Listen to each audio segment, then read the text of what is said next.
PDM के मार्च से पहले जियालों का मार्च होगा, बिलावल भुट्टो का बड़ा ऐलान।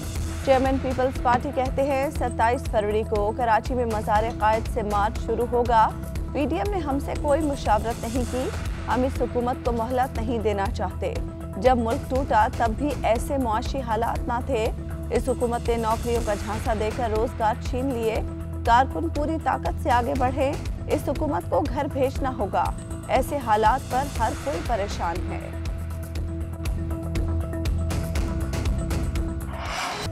एक ऑडियो हलाल, दूसरी हराम करार, साकिब निसार की tape talk of the town. सहाफियों से मुतालिक टेप पर कोई जवाब नहीं।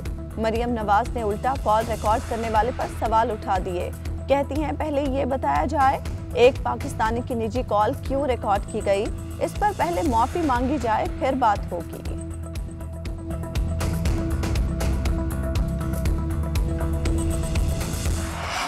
मरियम नवाज ने अपनी ऑडियो का एतराफ़ कर लिया। उन्हें और परवेज रशीद को ऑडियो लीक पर माफ़ी मांगनी चाहिए। बिलावल और मरियम बच्चे हैं, इन्हें सियासत का क्या पता। आहिस्ता आहिस्ता इन्हें सब मालूम हो जाएगा। फवाद चौधरी कहते हैं जरदारी और शरीफ खानदान का कोई सियासी मुस्तकबिल नहीं, ना ही अब इनकी ज़रूरत है। पहले लूट मार का हिसाब दें फिर बात करें। अपोजिशन मुकदमात पर बात ना करे, इस्लाहात पर बात करनी है तो ज़रूर करें। नवाज शरीफ के पास जितना पैसा है वो अवाम का है। इमरान खान ने फॉरेन फंडिंग मुंतखब वज़ीर आज़म को हटाने के लिए इस्तेमाल की। एक तरफ ये फॉरेन फंडिंग ले रहे थे, दूसरी जानिब मुंतखब वज़ीर आज़म को हटाने के लिए कंटेनर पर सवार थे। अपने काले करतूतों को छुपाने के लिए मजहब का सहारा लिया। रियासत मदीना का नाम इस्तेमाल किया गया। मरियम नवाज कहती हैं नालायकी, करप्शन, झूठ आपका ब्रांड बन चुका। अगर चोरी नहीं की थी तो तलाशी क्यों नहीं दी। 7 साल फॉरेन फंडिंग केस में टाल मटोल से काम लिया गया। अब इस्तीफा ही वाहिद ऑप्शन है, ये सीट छोड़ दें। इमरान खान ने फॉरेन फंडिंग मुंतखब वज़ीर आज़म को हटाने के लिए इस्तेमाल की। एक तरफ ये फॉरेन फंडिंग ले रहे थे, दूसरी जानिब मुंतखब वज़ीर आज़म को हटाने के लिए कंटेनर पर सवार थे। अपने काले करतूतों को छुपाने के लिए मजहब का सहारा लिया। रियासत मदीना का नाम इस्तेमाल किया गया। मरियम नवाज कहती हैं नालायकी, करप्शन, झूठ आपका ब्रांड बन चुका। अगर चोरी नहीं की थी तो तलाशी क्यों नहीं दी। 7 साल फॉरेन फंडिंग केस में टाल मटोल से काम लिया गया।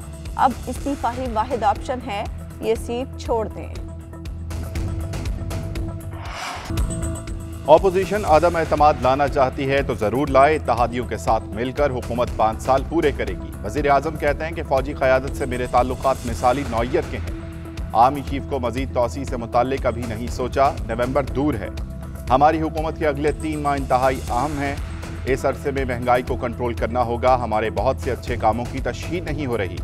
हुकूमत की सबसे बड़ी नाकामी एहतसाब का ना होना है। पंजाब हुकूमत की कारकर्दगी से पूरी तरह मुतमईन हूँ। हमारे वोट बैंक में कोई कमी नहीं आई, मगर केपी बल्दियाती इलेक्शन में शिकस्त से पार्टी को नुकसान हुआ है।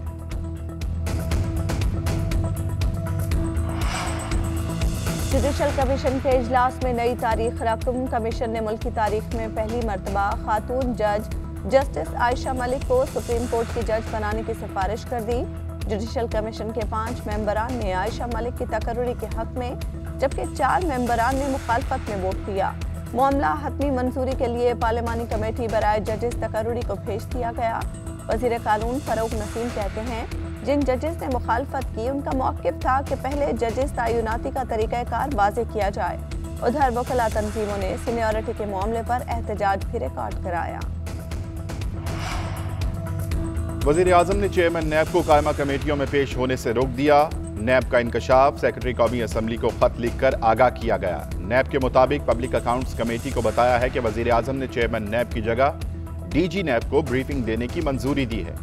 वाज़े किया है कि चेयरमैन नैब पीएसी समेत किसी भी कायमा कमेटी, आईनी इदारे और खुद मुख्तार इदारों के सामने बतौर प्रिंसिपल अकाउंटिंग ऑफिसर पेश नहीं होंगे।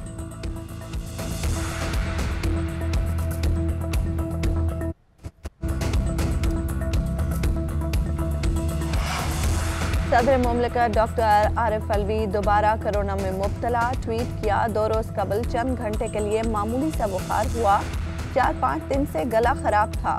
टेस्ट पॉजिटिव आ गया, सब एहतियात करें, SOPs की पासदारी करें। वज़ीर सेहत पंजाब यास्मीन राशिद में ओमिक्रॉन वायरस की तशखीस, घर में क्वारंटीन हो गईं।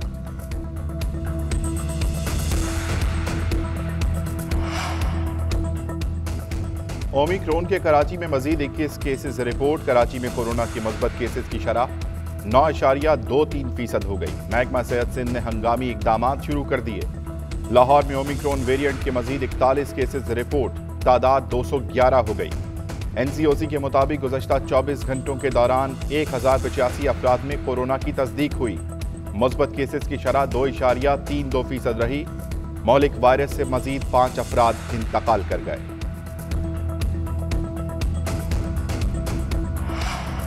महंगाई पर बात सुनना भी अब गवारा नहीं। मानसहरा में वर्कर्स कन्वेंशन में परवेज खटक बुरा मान गए। महंगाई पर बात करने वाले वर्कर्स को बदतमीज कह दिया, डांट कर खामोश कराने की कोशिश। कराची के मुख्तलिफ इलाकों में फिर बूंदाबांदी। शहर कायद में बादल बरसने से सर्दी बढ़ गई। बारिश और बर्फबारी बरसाने वाला ताकतवर सिस्टम बलूचिस्तान में दाखिल। बलूचिस्तान के मैदानी इलाकों में बारिश और पहाड़ों पर बर्फबारी होगी। पंजाब और खैबर पख्तूनख्वा के मैदानी इलाकों में बादल बरसेंगे। स्कर्दू, इस्तोर, मारी, मालम जबा, नारान समेत शिमाली इलाकों में बर्फबारी होगी।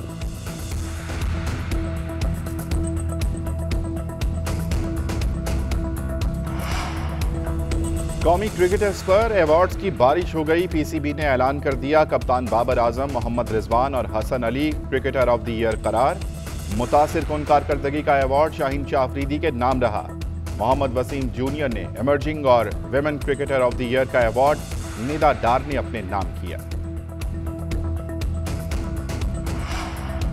बरतानवी दारुल उमरा के साबिक रुकन लॉर्ड नजीर अहमद पर ज्यादती की कोशिश का इल्जाम साबित।